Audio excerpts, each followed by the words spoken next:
Hello everyone, and thank you for joining me. Before I begin, I'd love to know where you're all listening from today. It wasn't long ago that the four walls of my son's guest room felt like the whole world.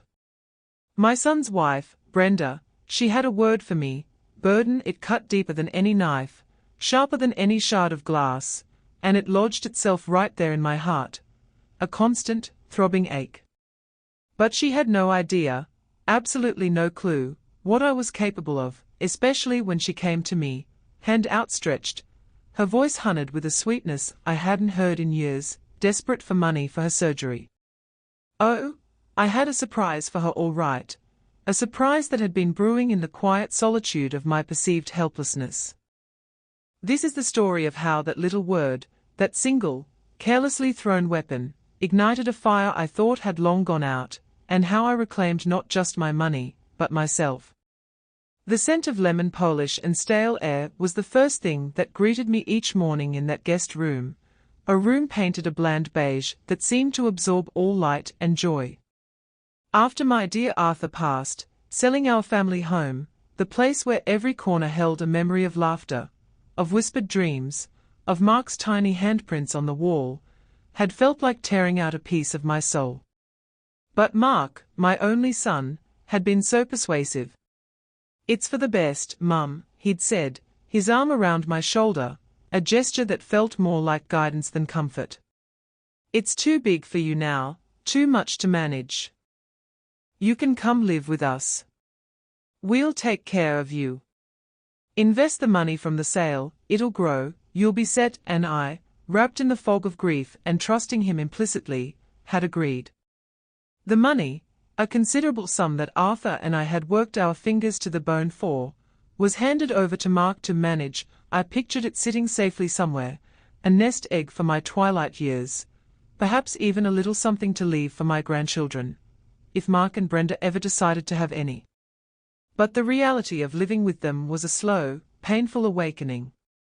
Brenda, with her perfectly manicured nails and a smile that never quite reached her eyes, had a way of making me feel like an intruder in my own son's home. My little routines, the way I liked my tea, the old armchair I had brought from home that didn't quite fit her minimalist decor, everything was a minor inconvenience, a subtle disruption to her carefully curated life. Mark, bless his heart, was often caught in the middle, his loyalty stretched thin, usually defaulting to a placating silence that did little to soothe the sting of Brenda's passive aggression. He worked long hours, and I often wondered if he truly saw the landscape of my daily existence, the small dismissals, the sighs when I entered a room, the way conversations would abruptly stop. The house was large, modern, and cold, so unlike the warm, cluttered embrace of the home Arthur and I had built. I had my own small suite, but I rarely felt at ease outside of it. My world had shrunk to those four beige walls, the television my main companion, my memories my only true comfort. I remembered teaching Mark to ride his bicycle, the scraped knees I'd kissed better, the pride swelling in my chest when he graduated university, a degree I'd helped finance by taking on extra sewing work late into the night. I'd poured my life into him, my love, my resources, never once considering it a sacrifice, merely what a mother does. That was why the word, when it came, felt like such an utter betrayal. It wasn't shouted in anger, not in a dramatic confrontation. It was far more insidious. I'd been in the kitchen, looking for a biscuit, and Brenda was on the phone in the adjoining living room, her voice a low, irritated murmur. "I just don't know how much longer I can cope, Sandra," she'd said, presumably to a friend. "He's always stressed about work, and then I've got her here all the time. It's like having a permanent, well, you know, a burden. She doesn't contribute anything, just sits there. Mark feels it too, I know he does, he just won't admit it, a burden." Me? Elara? The woman who had given her son everything. The word echoed in the sterile kitchen, bouncing off the granite countertops, each repetition a fresh stab. I remember my hand trembling as I reached for the biscuit tin, my appetite vanishing. I retreated to my room, the biscuit forgotten, the word branding itself onto my consciousness. That night, sleep was a distant shore I couldn't reach. Every sacrifice, every loving gesture, every penny saved and spent on Mark replayed in my mind, now tainted by that one cruel assessment. A burden. Was that all I was to them now? An inconvenience to be managed, an object taking up space. The lemon polish and stale air of my room suddenly felt suffocating. The days that followed the burden incident were cloaked in a thin veneer of normalcy, but underneath, everything had fractured. Mark, perhaps sensing my withdrawal, or maybe Brenda, had relayed some sanitized version of her phone call, tried to be more attentive for a while. He'd pop his head into my room, ask if I needed anything, his smile a little too bright, his concern feeling forced. "You okay, Mum? You seem quiet." I'd offer a weak smile, a non-committal, "Just a bit tired, dear." How could I tell him his wife considered me a dead weight in their lives? How could I voice the depth of my hurt without sounding like a whining, demanding old woman, the very thing Brenda probably painted me as to her friends? Brenda herself was a study in polite frostiness. Her previous, subtle barbs were now overlaid with an almost saccharine kindness when Mark was around, a performance that made my skin crawl. But when he wasn't, the air chilled perceptibly. A request for a second cup of tea might be met with a sigh just loud enough for me to hear, or if I fumbled with the remote control, a tight-lipped, "Honestly, Elara, it's not rocket science." Her microaggressions became more frequent, little digs about my old-fashioned ways, my forgetfulness, my lack of contribution to their busy, important lives. I started to eat my meals in my room more often, feigning a headache or a lack of appetite, just to avoid the oppressive atmosphere at their dinner table, where conversations often danced around me, or worse, were about people and events I had no connection to, making me feel even more isolated. I became an observer, a silent witness to their life, a life I was clearly not truly a part of. I watched them, their interactions, their spending.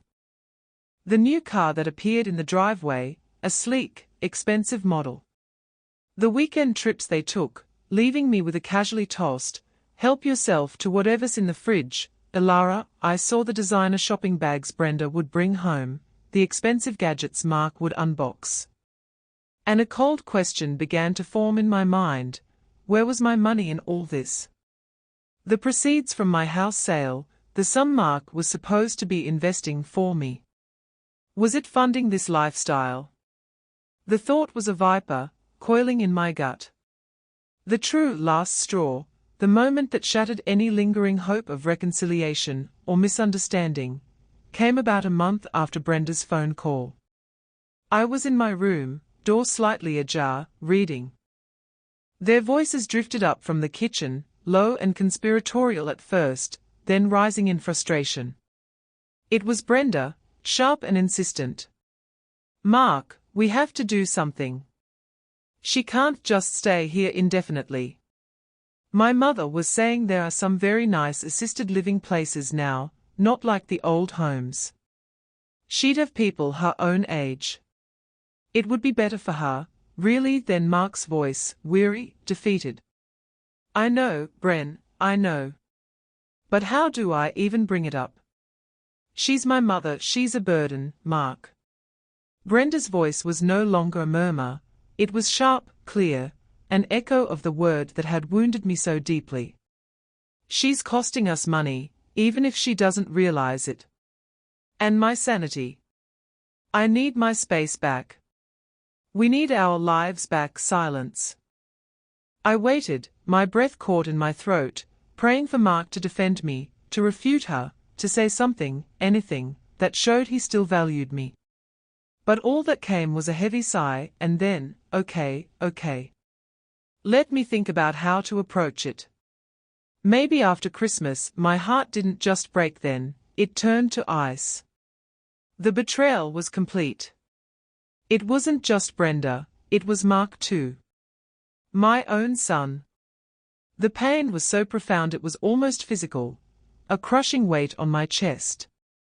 But through that agony, something else began to stir. A tiny, flickering ember of anger, then a cold, hard resolve. They thought I was a burden, did they? A frail old woman to be managed and eventually discarded. They thought I was finished, that my life was effectively over, a postscript to theirs. A grim smile touched my lips in the dim light of my room. No, I wasn't finished. Not by a long shot. I would show them. I would show them what this burden was capable of. The seed of a plan, vague and terrifying, began to take root in the frozen ground of my heart. The decision to act, once made, settled within me like a stone, heavy, unmovable. The first step, however, was daunting. I was no financial wizard. Arthur had always handled the more complex money matters, and since his passing, I'd naively entrusted everything to Mark. Now, I needed information, hard facts. I started by trying to recall details of the house sale. The solicitor's name, the final sale price, the dates. My memory, which Brenda so often disparaged, proved surprisingly clear on these points when I focused. I found the old completion statement tucked away in a box of papers I'd brought with me, a flimsy piece of evidence that nonetheless felt like a key. Mark had mentioned investments, portfolios, growth, but I had never seen a single statement, never been asked to sign anything beyond the initial transfer of funds to an account he controlled for ease of management. My ignorance had been my downfall, my trust his weapon. I knew I couldn't do this alone. The thought of confronting Mark and Brenda, of navigating legal and financial complexities, filled me with a tremor of fear. I needed an ally, someone who wouldn't dismiss my concerns, someone with a sharp mind and a loyal heart. My mind immediately went to Sarah. Sarah Jenkins. We'd been friends since our girls were in primary school together, a lifetime ago. We'd seen each other through thick and thin marriages, births, the heartache of wayward teenagers, and eventually, the loss of our husbands. After Arthur died, I'd withdrawn, and our contact had dwindled to Christmas cards and the occasional brief phone call. Shame washed over me for letting such a precious friendship wither, but a stronger sense of purpose propelled me to pick up the phone. Her voice, when she answered, was a balm, warm, familiar, a little surprised to hear from me. Elara. Goodness me, love, how are you? It's been too long. The dam of my carefully constructed composure broke. The words tumbled out, the story of my last few years, the move, the subtle exclusion, Brenda's cruel pronouncements, Mark's passive complicity, the chilling conversation about the nursing home. I spoke for nearly an hour, pacing the confines of my beige prison, the phone pressed tight against my ear. Sarah listened patiently, interjecting only with soft murmurs of sympathy or sharp intakes of breath. When I finally paused, exhausted and tearful, there was a moment of silence. Then Sarah's voice, tight with indignation, the rotten, ungrateful little. Elara, you cannot let them get away with this. A burden? You, who sacrificed everything for that boy. And Mark, letting her speak like that. I am furious for you, absolutely furious. Her anger was like a bracing wind, clearing away the fog of my own doubt. What do you think I should do, Sarah? I asked, my voice small. First, she said, her tone brisk and businesslike, you need a lawyer. Not just any lawyer, someone who knows about these sorts of family financial disputes, elder protection, that kind of thing. There's a woman my cousin used when her father was being taken for a ride by his new wife. Monica Evans. Sharp as a tack, apparently, and doesn't suffer fools gladly. Let me get you her number. The name, Monica Evans, sounded strong, capable. Sarah's endorsement gave me courage. The next day, after ensuring Mark and Brenda were out of the house, I made the call. My hand trembled as I dialed, my heart pounding a frantic rhythm against my ribs.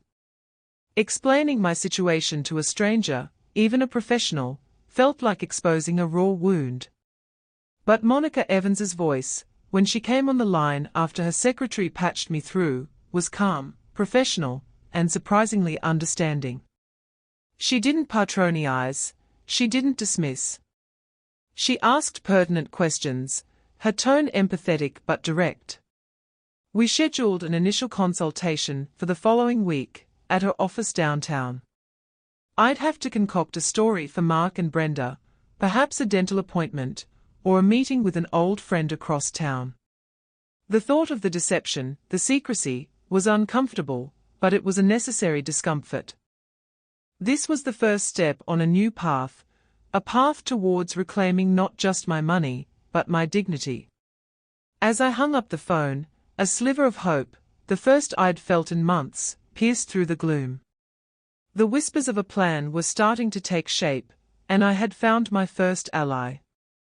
The offices of Monica Evans were located in a sleek, modern building downtown, a world away from the stifling quiet of Mark and Brenda's suburban home. Stepping into the cool, air-conditioned lobby, I felt a strange mixture of trepidation and resolve. I'd told Mark I was meeting an old-school friend for lunch, a lie that had slipped out more easily than I'd expected, perhaps because the need for secrecy had become paramount. Monica greeted me herself, a woman perhaps in her late 40s, with intelligent eyes, a firm handshake, and an air of quiet competence that immediately put me at ease. Her office was organized, functional, with none of the intimidating clutter one sometimes associates with legal chambers. We sat across a polished desk, and I began my story again, this time with the file of papers I'd managed to gather: the house sale documents, a few old bank statements from before I'd moved, anything I thought might be relevant. Monica listened intently, occasionally making notes, her expression unreadable but attentive. She asked clarifying questions about Mark's access to the funds, whether I'd signed any power of attorney documents. I vaguely remembered signing something Mark had said was just a formality, to help manage my affairs, a memory that now made me sick with anxiety, and the timeline of events. "It's a depressingly common story, Elara," she said, her voice gentle but firm, when I'd finished. "Families, money, trust, it can be a toxic mix. Your son had a fiduciary duty to you if he was managing your money, especially if there was a power of attorney involved. Even without it, if there was an understanding that he was acting as your agent, he was obliged to act in your best interest." The term fiduciary duty sounded serious, official. It made Mark's casual misuse of my life savings seem even more egregious. Monica explained that our first step would be to ascertain exactly where the money from the house sale had gone. This would involve requesting full statements from the account Mark had used, and potentially tracing funds if they'd been moved elsewhere. This can sometimes be done amicably, she explained, by simply requesting the information. Other times, we may need to be more assertive if he's uncooperative. The thought of Mark being uncooperative, when faced with a lawyer's letter, sent a shiver down my spine. How would he react? How would Brenda react? Back at Mark and Brenda's house, I had to maintain my charade of the slightly frail, uncomplaining mother. It was an exhausting performance. I'd feign confusion over simple things, misplace my glasses, ask Brenda to repeat herself, all the little signs of aging that they seemed to expect, even relish, as it confirmed their narrative of me as a dependent. Inside, however, I was a coiled spring of alertness. I listened more intently to their conversations, observed their routines, noted their expenditures. Brenda's complaints about my uselessness, or Mark's sighs of exasperation when I asked a question about something he deemed too complicated for me to understand, no longer just wounded me. They fueled the fire of my resolve. Monica suggested I try to get some information from Mark directly, under a plausible pretext. I settled on the idea of needing statements for a fictional application for a senior's rebate on property taxes, something I'd vaguely heard about. One evening, I approached Mark as he was relaxing in front of the television.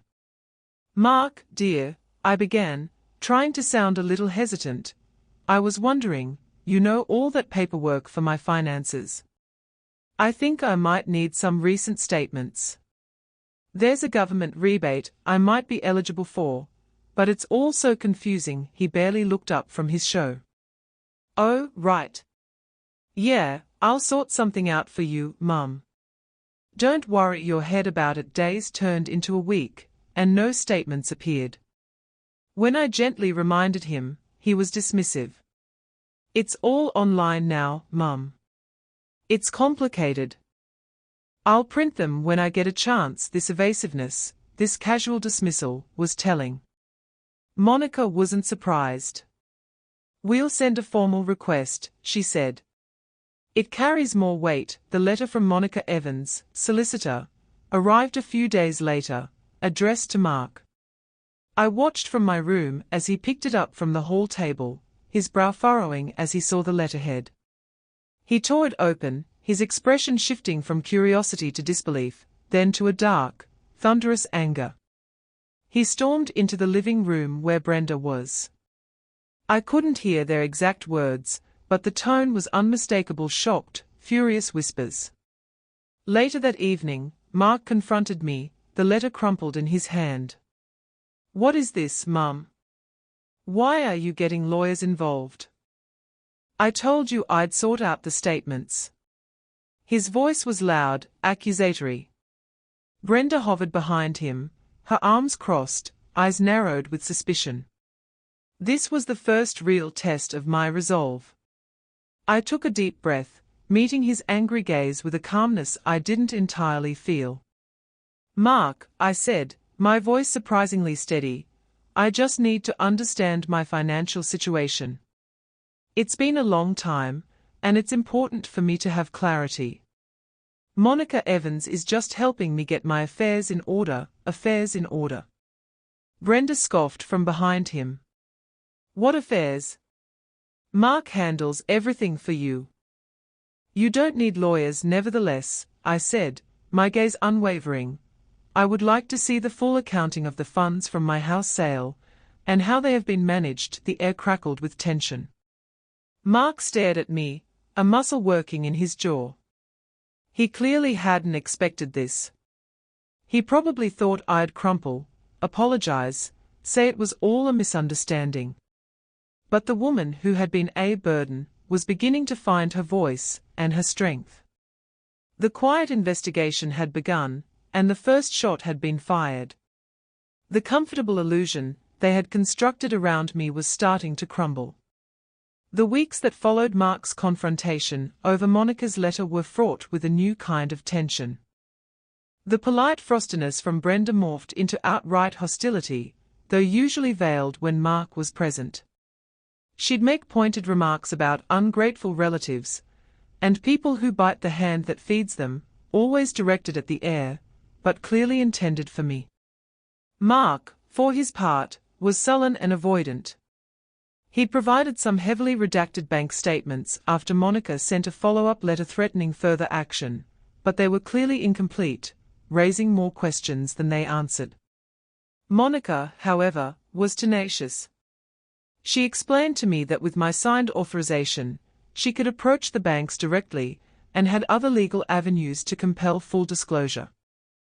The process was slow, painstaking, but with each small piece of information uncovered, a clearer picture of Mark and Brenda's deceit began to emerge. While Monica navigated the legal labyrinth, I continued my performance at home. The duplicity was draining. To their faces, I was still the slightly befuddled Alara, perhaps a little more withdrawn now, a little sadder, which they probably attributed to my ungratefulness coming back to haunt me. But in the privacy of my room, I was meticulously going over every detail Monica shared, every new document she procured. The strain was immense. Some nights, I'd lie awake, doubt gnawing at me. Was I doing the right thing? Was I destroying my family over money? Then I'd remember Brenda's voice on the phone to Burden, and Mark's silent acquiescence, his plan to ship me off to a home, and the cold resolve would solidify once more. This wasn't just about money, it was about respect, about dignity, about the truth. Sarah was my lifeline during this period. Her twice-weekly phone calls, filled with encouragement and righteous anger on my behalf, were like a tonic.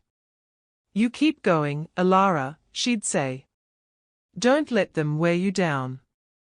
You deserve justice." Then came the day Monica called me with significant news.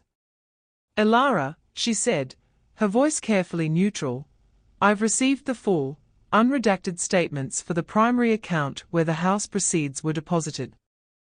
And I've also managed to trace some substantial transfers." My heart hammered against my ribs. "And? Well," Monica continued, "it seems your son wasn't entirely truthful about his investment strategy. A significant portion of the money, roughly 40% of the initial sum from your house sale, was never invested. It appears to have been systematically withdrawn over the past 2 years. Large sums coincide with the purchase of their new car, a luxury cruise they took last summer, and significant renovations to this house, the new kitchen, the landscaped garden." I sank onto the edge of my bed, the room suddenly feeling very cold. So, my suspicions had been correct. My nest egg, the fruit of a lifetime of hard work and careful saving with Arthur, had been treated as their personal slush fund. It had paid for Brenda's granite countertops, the gleaming stainless steel appliances she polished with such pride, the expensive car Mark drove to his important job. The betrayal was deeper, more calculated than I had even allowed myself to imagine. It wasn't just neglect or mismanagement, it was theft, plain and simple, dressed up in familial trust. "There's more," Monica said softly. "About a third of the remaining funds were moved into a high-risk investment portfolio under Mark's sole name, without any documentation showing your consent, or even awareness. That portfolio has underperformed significantly. And the rest, a smaller but still considerable amount, is in a joint savings account in Mark and Brenda's names, an account you were clearly not meant to know about." I felt a wave of nausea. The sheer audacity of it, the callousness. They had been living a comfortable life, a luxurious life in many respects, funded by me, while simultaneously lamenting what a burden I was. The irony was a bitter pill. My quiet fury was a cold, sharp thing now. There was no more room for doubt, no more wavering. Monica outlined the next steps. We could proceed with a civil suit to recover the misappropriated funds and seek damages for breach of fiduciary duty. "Given the power of attorney you signed, which Mark clearly abused, we have a very strong case, Alara," she assured me. "It will be a fight, and it won't be pleasant, but I believe we can recover a substantial portion of what's rightfully yours." The thought of a court battle, of facing Mark in such a confrontational setting, was terrifying. But the alternative, letting them get away with this, living out my days as their impoverished dependent, forever branded a burden, was unthinkable. "What do we do first?" I asked, my voice hoarse. "First," Monica said, "we need to secure any liquid assets you can access immediately. I strongly advise you to open a new bank account in your sole name, at a different bank, and transfer anything you currently have direct control over into it. And then, we prepare our formal claim." The quiet investigation was yielding its bitter fruit, and the stage was slowly being set for a reckoning they would never see coming. The burden was about to become their biggest liability. The decision to open a new bank account felt like a clandestine operation, a spy mission in my own life. Monica had been very clear. It needed to be at a bank where Mark had no connections, and I was to tell no one. I chose a smaller, independent bank in a neighboring town. Sarah, bless her supportive heart, offered to drive me. I told Mark and Brenda I was having lunch with Sarah, and then going for a long overdue checkup with a specialist Dr. Jenkins recommended, a vague enough ailment that didn't invite too many questions. The lie felt heavy, yet liberating. Sitting in Sarah's car, watching the familiar streets give way to unfamiliar ones, I felt a thrill of nervous anticipation. "You're doing brilliantly, Elara," Sarah said, sensing my tension. "This is you taking back control. Arthur would be so proud." Her words warmed me. Arthur. He would have been incandescent with rage at Mark's betrayal, but yes, I hoped he would be proud of me for fighting back. The bank manager was discreet and helpful. Opening the account in my sole name, with only my signature required, felt like a monumental step towards independence. I transferred the small amount of pension money that still went into an old account Mark didn't manage. It wasn't much, but it was mine, unequivocally. Monica was also working on freezing any joint accounts that she could legally argue contained my misappropriated funds. A complex process, but one she was pursuing diligently. Back in the oppressive atmosphere of Mark and Brenda's home, I began to subtly shift my demeanor. The meek, slightly confused act was becoming harder to maintain as my inner resolve solidified. I wouldn't be overtly confrontational, not yet, but I stopped feigning forgetfulness quite so often. I'd make small, direct requests instead of tentative suggestions. If Brenda made one of her snide asides, I wouldn't react with a flinch or a retreat to my room. I'd simply meet her gaze with a cool, level stare until she looked away. These were tiny rebellions, almost imperceptible, but they seemed to unsettle them. I saw Mark exchange a puzzled glance with Brenda once or twice after I'd made a particularly lucid observation about a current event, or calmly corrected a factual error Mark had made. They probably put it down to a good day for the old dear, never suspecting the storm gathering beneath the surface. The emotional toll of this period was immense. There were days when the weight of the deception, the impending confrontation, and the grief over my fractured relationship with Mark felt crushing. I'd retreat to my room, not in defeat, but to gather myself, to reread Monica's encouraging emails, or to call Sarah for a much-needed pep talk. "Think of it as a chess game, Elara," Sarah advised. "You're just positioning your pieces. They don't even know they are playing yet." Monica was meticulously preparing the legal documents for our claim. She'd send me drafts to review, explaining the legal jargon in plain English. Seeing the case laid out in black and white, the sums of money, the dates of withdrawals, the clear breach of trust, was both horrifying and validating. It wasn't just in my head, the evidence was undeniable. It was around this time that Brenda started complaining more overtly about her health. At first, it was vague aches and pains, a general malaise she attributed to stress.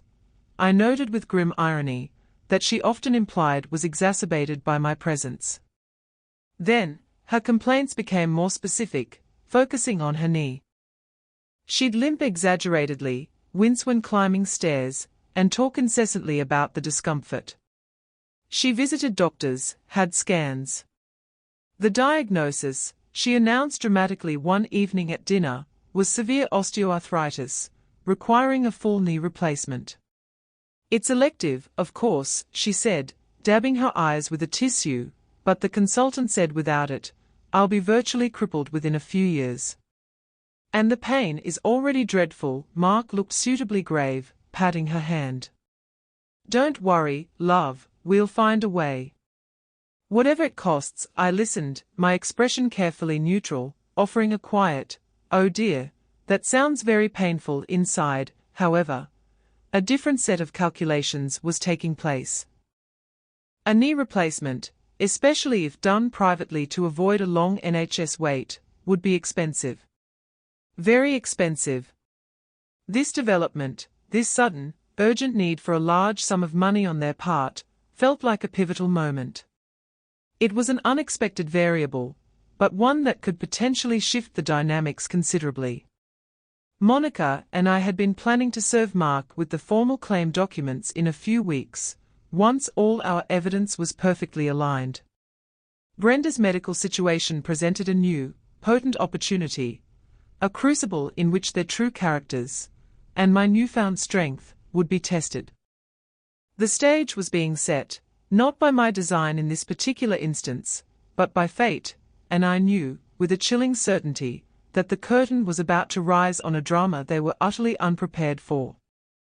Brenda's knee became the central topic of conversation in the household, or rather, her monologue, as she described every twinge, every doctor's pronouncement, every dire prediction about her future mobility.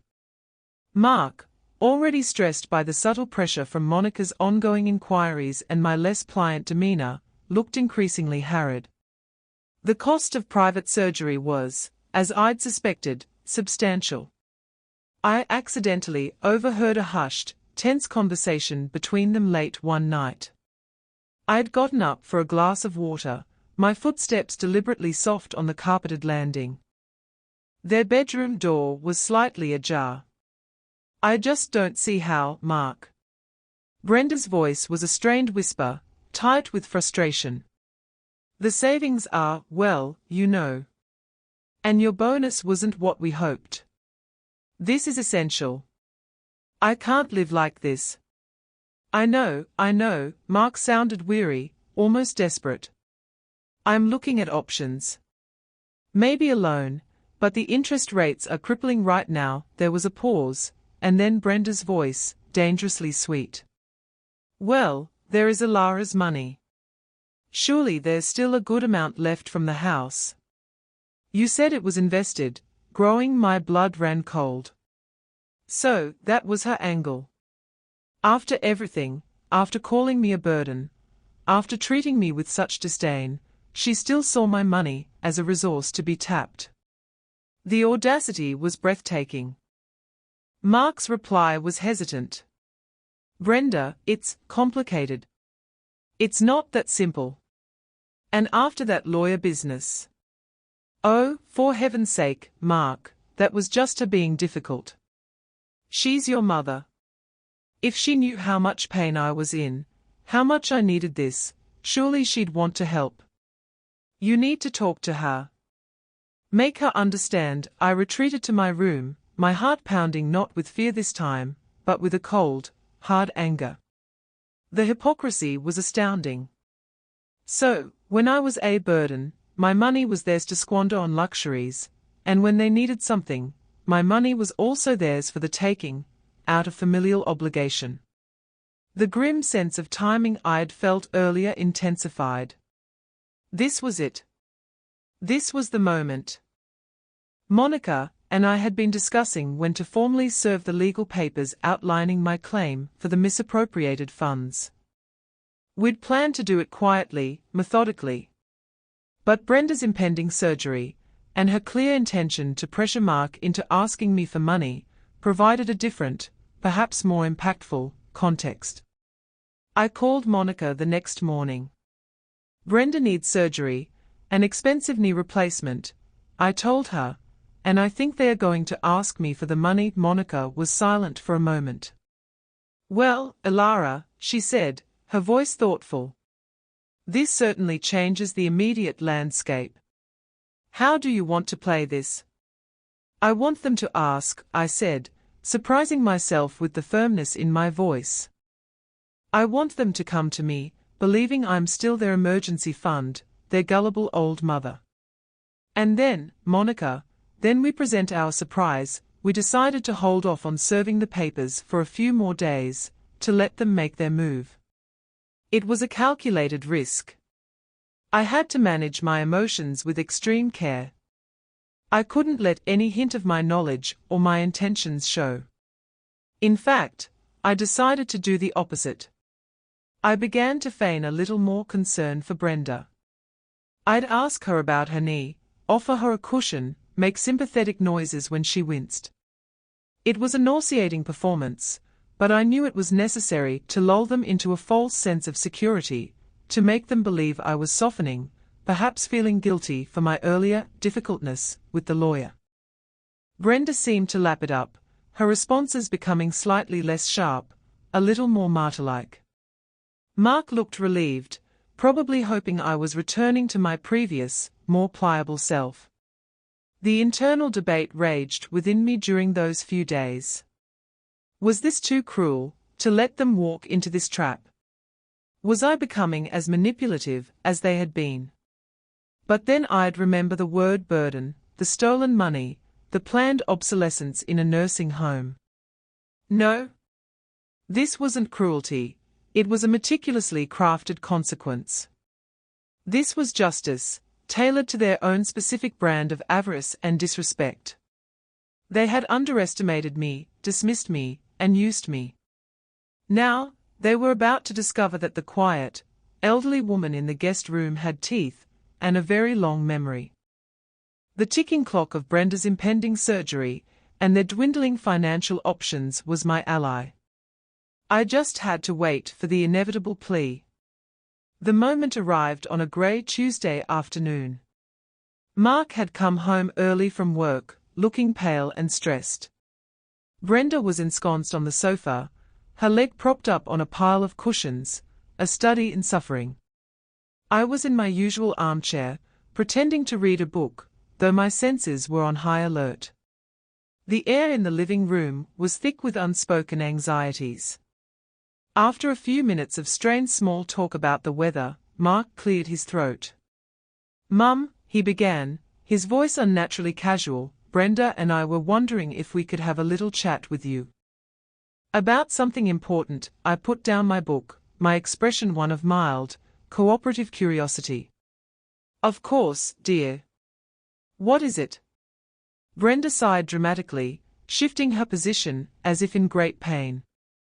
"It's about my knee, Elara," she said, her voice laced with carefully modulated suffering. "The consultant called today. He really thinks we shouldn't delay the surgery much longer. The waiting list on the NHS is over a year, and frankly, I don't think I can bear this pain for that long. It's affecting everything, my sleep, my ability to get around." She paused, dabbing at her eyes with a tissue she conveniently had to hand. Mark picked up the narrative. "The thing is, Mum, private surgery is, well, it's very expensive. We've looked at all our options, savings, loans, but we are coming up short. Quite a bit short, actually." He avoided my gaze, staring at a point somewhere over my left shoulder. My heart was beating a steady, resolute rhythm. This was it. I remained silent, letting the weight of their unspoken request hang in the air. Finally, Brenda, with a look that was meant to be imploring but came across as faintly desperate, said, "We were hoping, Elara, given your situation, that you might be in a position to help us. It would mean the world to me, to us. After all," she added, a sickly sweet smile playing on her lips, "we are family, aren't we?" The irony of that statement, "we are family," almost made me laugh out loud. Family. The people who had systematically drained my resources while labeling me a burden. I let the silence stretch for another moment, enjoying the flicker of anxiety in Brenda's eyes, the nervous way Mark was fiddling with his tie. I feigned a thoughtful expression. "A knee replacement," I said slowly. "Yes, that does sound very serious, and very expensive. How much exactly are we talking about?" Mark named a figure, a sum that would have indeed been a huge chunk of what remained of my original house money, had it still been under his control. He then launched into a slightly garbled explanation of why it was so critical, how it would improve Brenda's quality of life, how grateful they would be. Brenda chimed in with more details about her suffering, her future prospects if she didn't have the operation. They were a well-rehearsed double act of desperation. I listened patiently, nodding occasionally, my face a mask of sympathy. My internal monologue, however, was a whirlwind. I remembered the cold guest room, the dismissive sighs, the overheard conversations. I thought of Arthur, And the life we'd built, the nest egg intended for my security, not for their lavish lifestyle or Brenda's elective surgery on demand. I remembered the word burden, and it echoed with the clarity of a freshly struck bell. When they finally wound down, looking at me with expectant, hopeful expressions, I took a slow, deliberate breath. It was time. "Well, Brenda, Mark," I began, my voice calm, measured, entirely devoid of the sympathy they were expecting. "About finances, it's rather timely you should bring that up. Because, as it happens, I've been looking into my own financial situation quite thoroughly recently." I saw a flicker of unease in Mark's eyes. Brenda's hopeful smile wavered slightly. I reached for the discreet leather satchel I'd placed beside my armchair earlier, a satchel Monica had helped me prepare. From it, I withdrew a slim folder. "You see," I continued, opening the folder, "I engaged the services of a solicitor, a Miss Monica Evans, you might remember her name, Mark, to help me understand exactly where the proceeds from my house sale went, and how they've been managed over these past few years." Mark went pale. Brenda's jaw tightened. "A solicitor? Elara, I thought we were past that." Mark explained everything. Her voice was sharper now, the veneer of suffering cracking. "He explained some things, yes," I agreed, my tone still even. "But Miss Evans and I have uncovered a more comprehensive picture."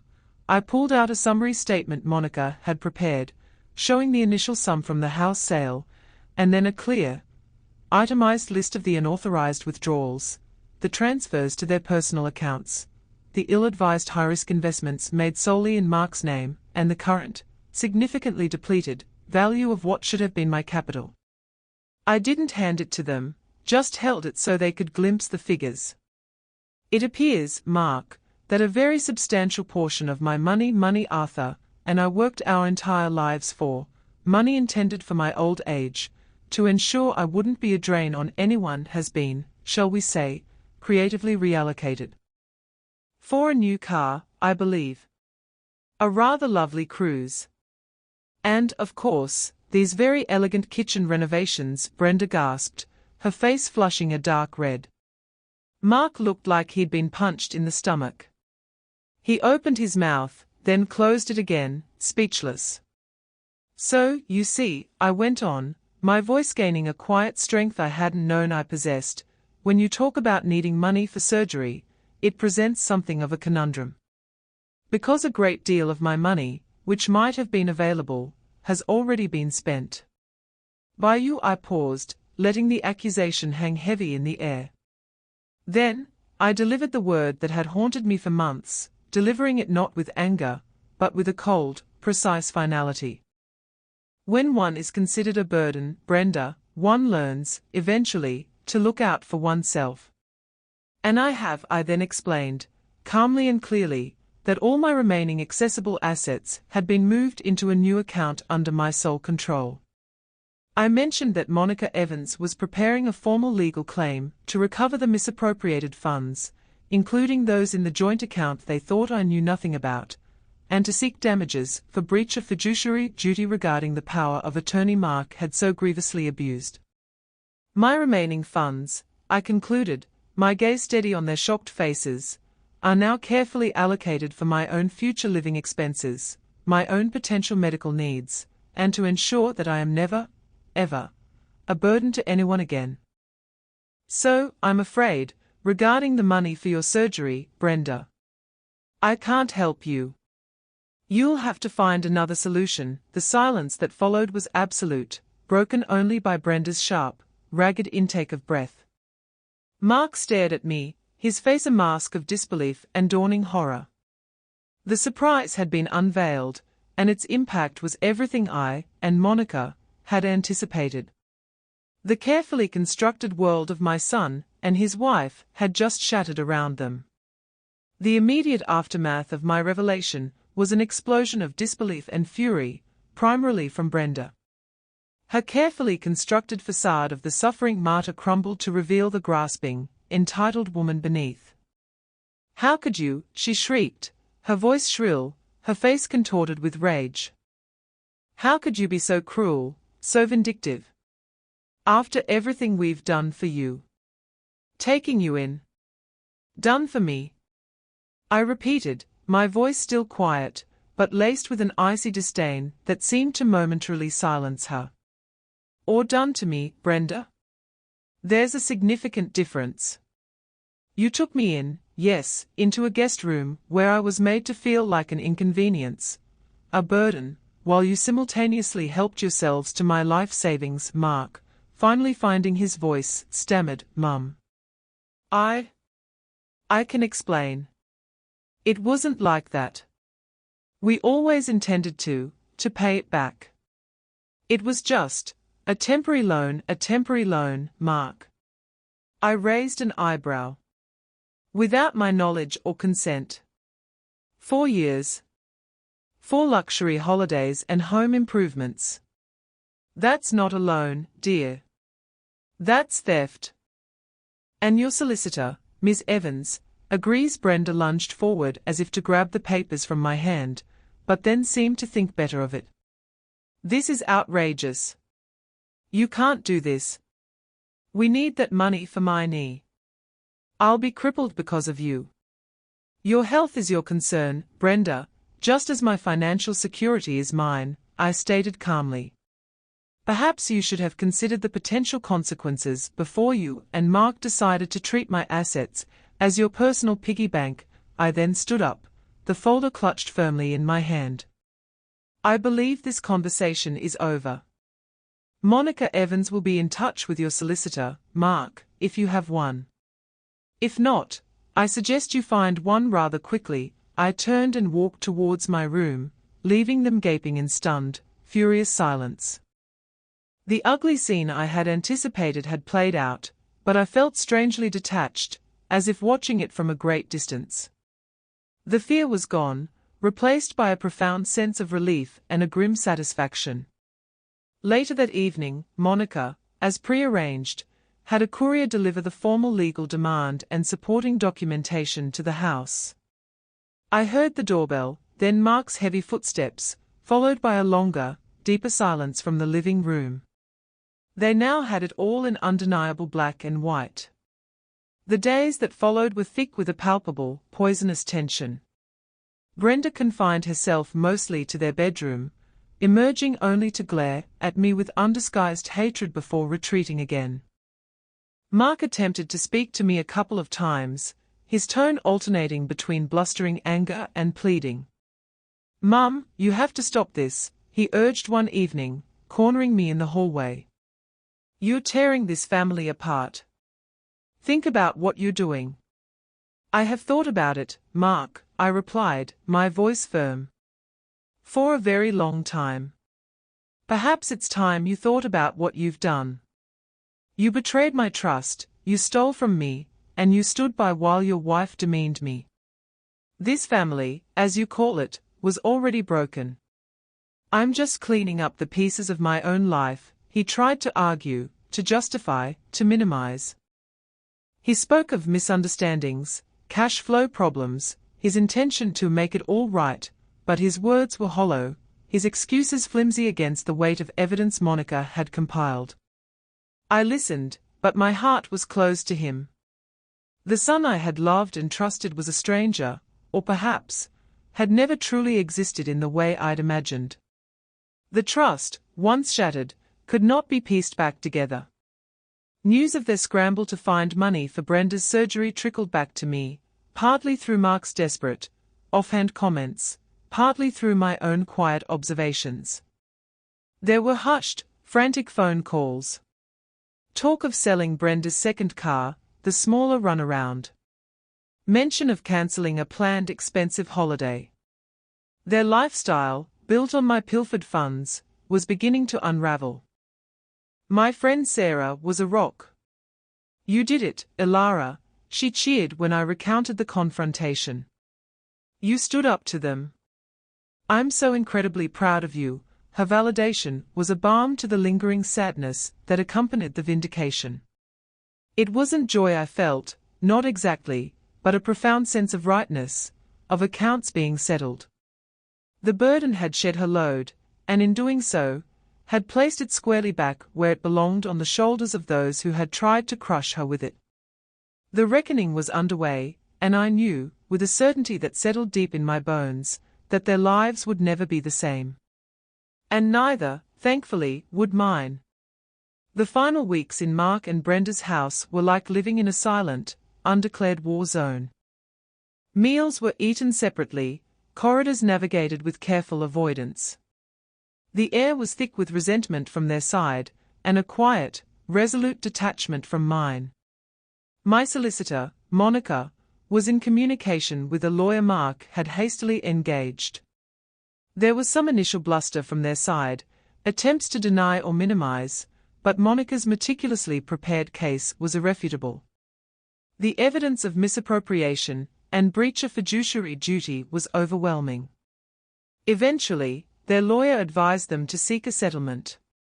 My primary goal wasn't to ruin Mark completely, though a part of me felt he deserved harsh consequences.